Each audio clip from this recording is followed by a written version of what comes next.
Hello friends, welcome back to Bau's corner. કેમ છો બધા? મજામાં છો ને? ફ્રેન્ડ્સ, આજે એક ફરાળી રેસીપી બનાવશું. એના માટે મેં 1 ચમચી ગાયનું ઘી લીધું છે. તમે તેલ પણ લઈ શકો. એમાં અડધી ચમચી જીરું નાખશું.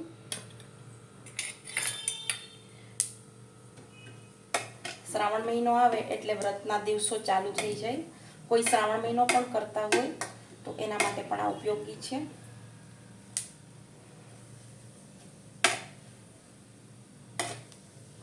જીરું થઈ જાય એટલે એક આદુનો ટુકડો ખમણી લીધો છે, એક મરચું ઝીણું સમારી લીધું છે અને લીમડો છે.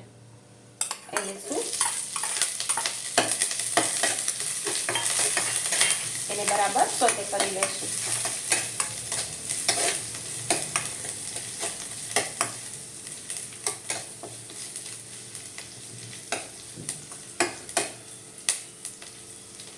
એ સોતે થઈ જાય એટલે એક વાટકો સાબુદાણા છે, એ 200 ગ્રામ જેટલા માપમાં છે. એને મેં ધોઈ અને પલાળી દીધા હતા અને આ રીતે ચાળણીમાં કાઢી અને કોરા આટલા કરી લીધા છે. એડ કરી દઈશું.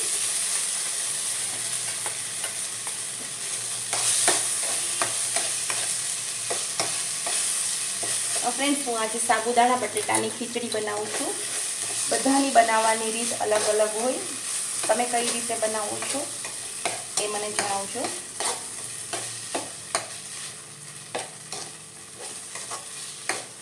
સેજ સોતે કરી લઈશું.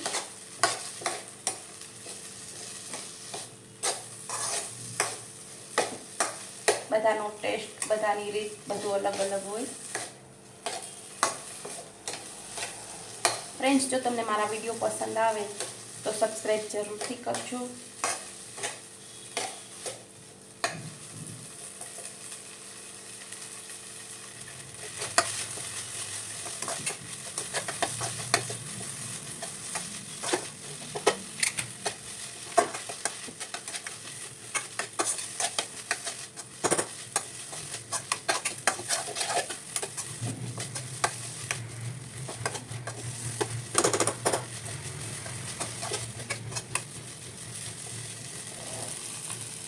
આ રીતના સાબુદાણા થઈ જાય ત્યાં સુધી આપણે એને સોતે કરશું.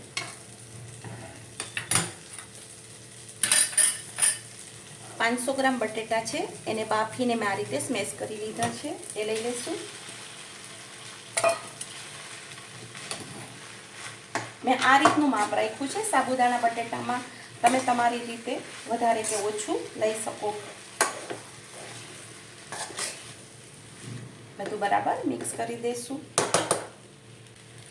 સ્વાદ મુજબ નિમક લઈશું.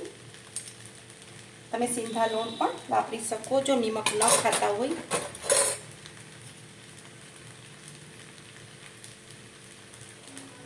એક ચમચી લાલ મરચું પાવડર લઈશું.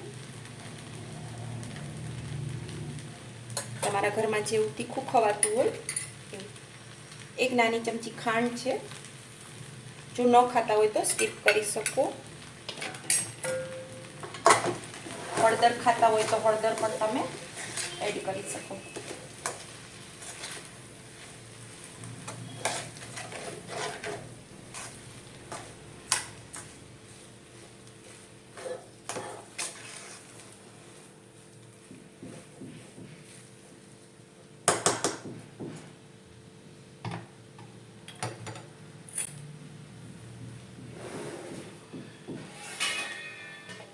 હવે ગેસ ધીમો કરી નાખશું અને થાળી ઢાંકી અને 1 ગ્લાસ ઓજ મૂકશું એના પર અને એ રીતે 5 મિનિટ માટે ચડવા દઈશું. ફ્રેન્ડ્સ, 5 મિનિટ થઈ ગઈ છે. આપણી ખીચડી જોઈ લઈએ.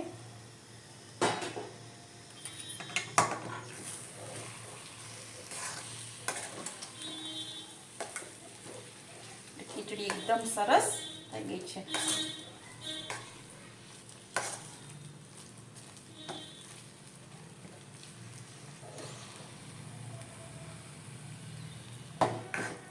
તમારા ઘરમાં કદાચ છૂટી છૂટી કોઈના ઘરમાં ખવાતી હશે હું આ રીતે બનાવું છું, મારા ઘરનાને બધાને આ રીતે પસંદ આવે છે, આ રીતે થોડી લચકા પડતી. બાકી સાબુદાણા એક એક છૂટો છૂટો દેખાય એ રીતે પણ બની શકે. આપણે ગેસ બંધ કરી દઈશું અને ખીચડીને સર્વ કરી દઈશું. તો ફ્રેન્ડ્સ, રેડી છે આપણી સાબુદાણા બટેટાની ફરાળી ખીચડી.